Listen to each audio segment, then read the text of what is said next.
Good evening, ladies and gentlemen. Thinker St. James here. I got a kind of crazy story to share with you today that revolves around a fighter named Stewart Nicoll who fought on the UFC Rio card that just took place last weekend. Nicoll is from a country called the Solomon Islands, which is an island chain off the coast of Australia that is comprised of over 1,000 smaller fragmented islands that form the nation. And the Solomon Islands have had a long and tumultuous history dating back many, many years at this point. But specifically, what we're going to be talking about today is a period of time in the late 90s into early 2000s that was known as the tensions.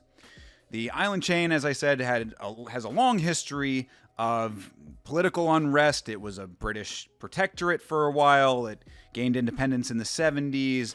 It was a theater of war in the Second World War for the United States and Japan. A lot of conflict in the Solomon Islands from nations outside of the islands themselves. So it makes an interesting dichotomy of the way that this island nation has developed and the underlying culture that surrounds the people of the islands, because it's comprised of many different ethnic groups, many different geographic groups in the island chain. You know, you've got a number of different islands, you've got a number of different types of people, over 70 languages that are spoken on this island chain. So it's a very interesting place, and one that is probably not very well known to people outside of the Oceania region. Certainly not to myself as an American. I'm not a big history buff, so I'm not as familiar with the World War II connection and all of that. Perhaps people who are more interested in history would know more about it, but this was all new to me. From what I have gathered, watching video footage of it, it's a very beautiful place, but a place with a lot of unrest at times. And the period of time that we're going to be talking about today, as I said, is the period of time known as the tensions. This was a time in the late 90s and early 2000s where rival islands, and by extension the people from those islands within the island chain, had a massive and bloody conflict which the government of the island nation was not able to control. It centers around the Guadalcanal Island, which is where the capital of the country, Honiara, is, and the Malaita Island, which has the Malaitan people who moved to Guadalcanal. And because of that, the people from Guadalcanal were not happy with the emigration there, and tensions boiled over into massive armed conflict between several factions on either side of that struggle. So that's a very, very simplified version of the backstory here.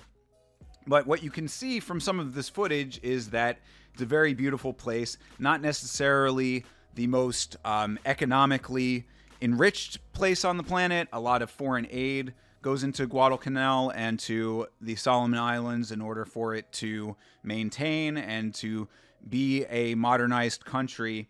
And as such, it is prone to these flare-ups of ethnic tension and geographic tension, different factions forming and tensions arising from that. So that brings us to Stewart Nicoll here. This article is from Fox News Australia, titled "Dangerous People Were After Us: The Crazy Story Behind Australia's Newest UFC Fighter." This is from last year, 2024, when Stewart Nicoll was making his debut. Long before he was Australia's newest UFC fighter, Stewart Nicoll stood watching from a beach as his father disappeared, maybe forever, in a dugout canoe, barefoot as he recalls it, and bawling. So, to start off, just your introduction to this story, young Stewart Nicoll here is watching his father drift away in a canoe as he is on the beach, potentially never to see his father again.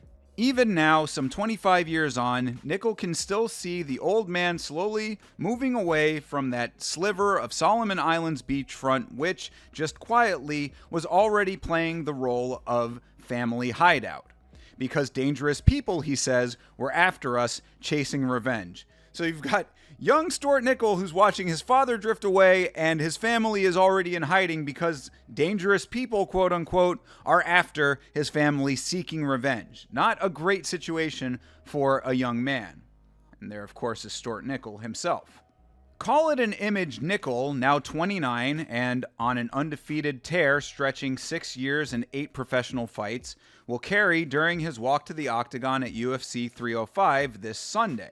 When apart from becoming the nation's newest UFC fighter, this now Red Cliff local will continue his own yarn, all chaos, violence, warring militia, old school justice, street fighting uncles, Max Holloway sparring sessions, even island hopping via dodgy aircraft and dugout canoes.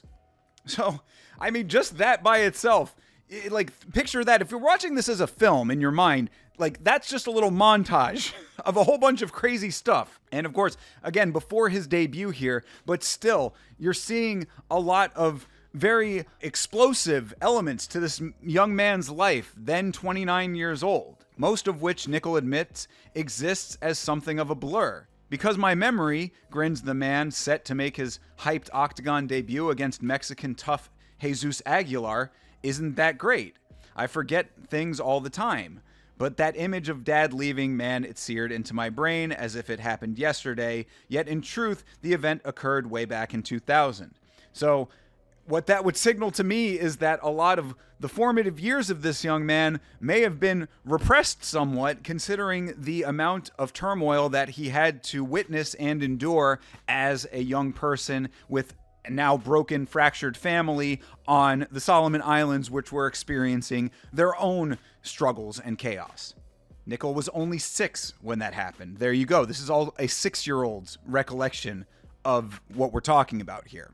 A happy, oblivious schoolboy living in the Solomon Islands with mom Suzanne, a local, also dad Stuart, an Aussie who had initially shifted there to work refrigeration before getting a gig at the country's popular brewery.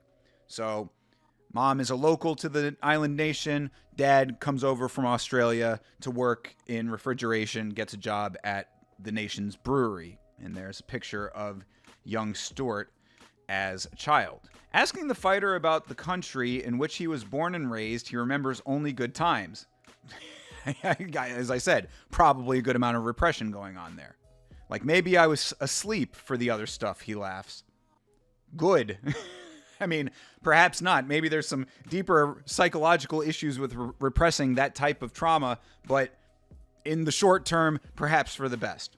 Yet know that other stuff, it included 2 years of escalating political and ethnic turmoil within the Solomons that eventually, and unsurprisingly, saw the nation erupt into a chaos involving abductions, torture, R-wordings, killings, and the fleeing of some 3,000 people, among them Nicoll's family.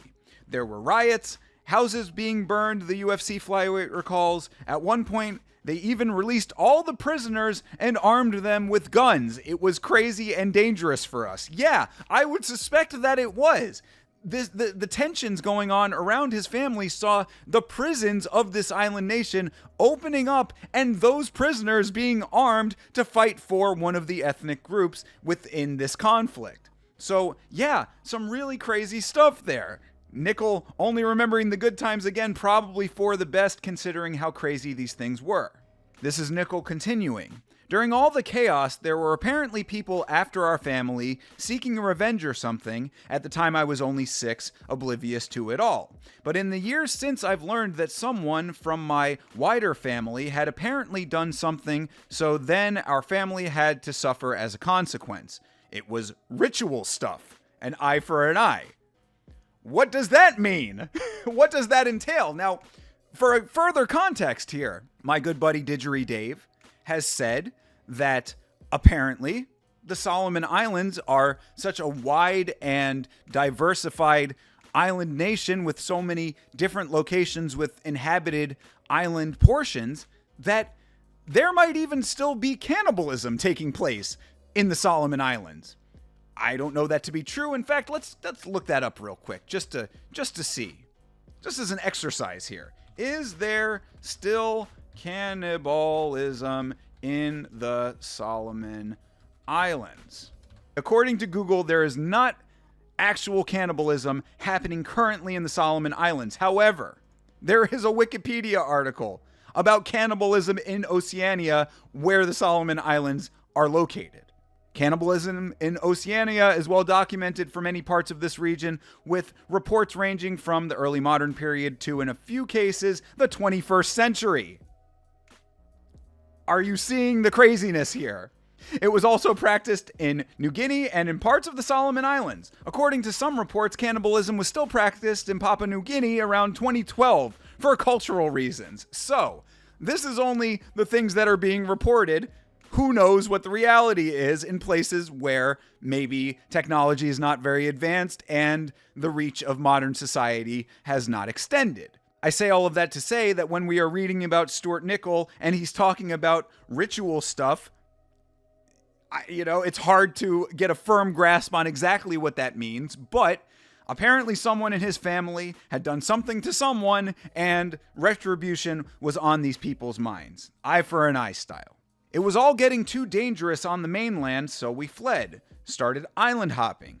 Initially, we got aboard this little plane, a real dodgy thing, just to get to the island my grandmother is from. From there, Dad left in the canoe, and eventually we all got a flight to Brisbane. While the family initially settled in Redcliffe, they then returned to the islands in 2003. Why you would return, I do not know, especially at that time, considering that that is right within the period of time for the tensions, or just at the tail end of it, perhaps. Maybe that's what made it okay for them to return. But either way, they returned in 2003, stayed for 3 years, before eventually returning to Queensland, and what for Nicoll was a move into high school, trialing all sports. I played soccer, basketball, table tennis, even some rugby league, he recalls, grinning. Seems like a very upbeat guy for all of this crazy backstory, and that showed in his fight at UFC Rio, where he unfortunately did lose, but seemed to be having a very good time in defeat. So, positive outlook for this guy, which I very much commend him for, considering how tumultuous his life has been. I was always undersized, so just threw my body at people, sacrificed myself really. I didn't lack in the crazy department. Got a little bit of a screw loose in a good way, maybe. Nor apparently did the two uncles living downstairs in the family home. One, a Solomon Islands boxer who was forever working the backyard heavy bag, while the other was a famed street fighter from the country, and time, which meant knowing less Philly shell and more machete defense. So you've got one uncle boxing, hitting the heavy bag in the backyard. You've got the other uncle in the streets wielding a machete at people. This is wild stuff. And just being around them, says Nicoll, watching them hit the bags at home or doing cartwheels and flips in the backyard, I was immediately intrigued, Nicoll says. Same deal when one of them produced a DVD of legendary Russian heavyweight Fedor Emelianenko beating Hung Man Choi. Recalling the fight today, Nicoll still remembers his eyes lighting up at how much smaller Fedor looked against a man so much taller and weighing some 60 kg heavier. And then watching him defeat that 7-foot giant, he says, immediately I fell in love. Straight away, I started watching more and more of Fedor's fights. So thankfully, MMA keeps Stewart Nicoll out of the machete defense street portion of his uncle's upbringing side of his life and puts him into something a little bit more grounded, centered, and safe in the broad sense, even though he's going in there sacrificing his body in other sports and eventually in the cage as well. And despite being undersized for his division, he just kept winning, in spectacular fashion too. So I knew straight away this sport was the real deal and that I needed to study it. Apart from the self-defense aspect, it just all seemed so beautiful to me. Fantastic. I mean, the guy Stewart Nicoll really, based on everything that we're talking about here, wins a lot of points just in his personality alone, considering that he is a very positive person with such a crazy amount of discord in his past. And so the story continued to build for this fella who, despite boasting no amateur career unless you include fighting his younger brothers on a backyard trampoline, would be sparring no less than UFC featherweight king Max Holloway before even his professional debut. I actually signed the contract while headed to the airport for a holiday in Hawaii. So while over there, I decided to train at Max's gym. He was still UFC champion at the time, and his entire team were so lovely and welcoming. That does not surprise me at all, considering Max Holloway is one of the good guys of the sport. His gym, by extension, being also very welcoming and kind is not something that is shocking to me. Of course, this goes into more about what at the time was his upcoming fight. And as for this Sunday, well, first the fighter says he can't wait to get some of the UFC fight gear with his name splashed across it because I'm actually Stewart Nicoll IV.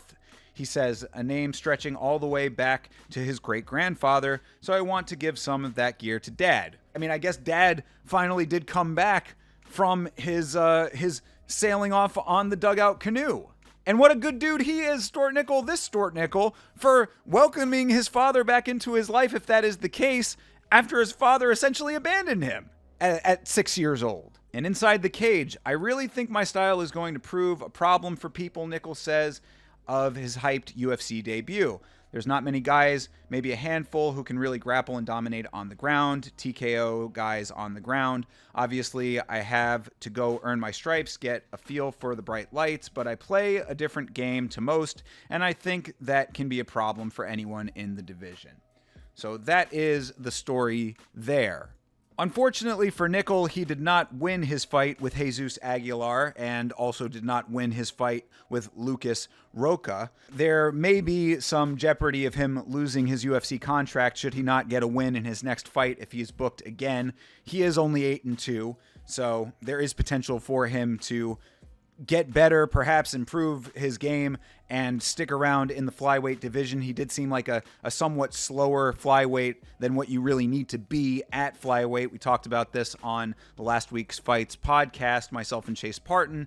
But based on his backstory, I just wanted to shed a little bit of light on it because it is a very wild story coming from a very crazy place, and he seemed like a very well-adjusted, very happy, positive, smiling individual from everything that I've seen. So shout out to Stewart Nicoll for being able to overcome the adversities of a crazy upbringing. And I think that there's probably a lesson in there for people who have a negative outlook on the world, such as myself. You know, maybe there's a perspective shift that needs to occur in order for you to fully make the most out of life, even if times seem so dark, bleak, and grim. Obviously, if Stewart Nicoll can overcome massive, crazy tensions in the Solomon Islands, a story which I would certainly recommend going and looking more into if you're interested, because I only touched on a mere fraction of the lineage of that island nation and all of the insanity that has gone down in that place. So, you know, do your own research on that. But if Stewart Nicoll can see past all of that, put that out of his mind, and continue on as a happy, productive member of the MMA community and individual in general, then I salute him. So that's pretty much all I wanted to put out about this. Shout out to Stewart Nicoll for being the guy that he is and coming from the place that he comes from to where he is now. Thank you very much for watching. Like and subscribe.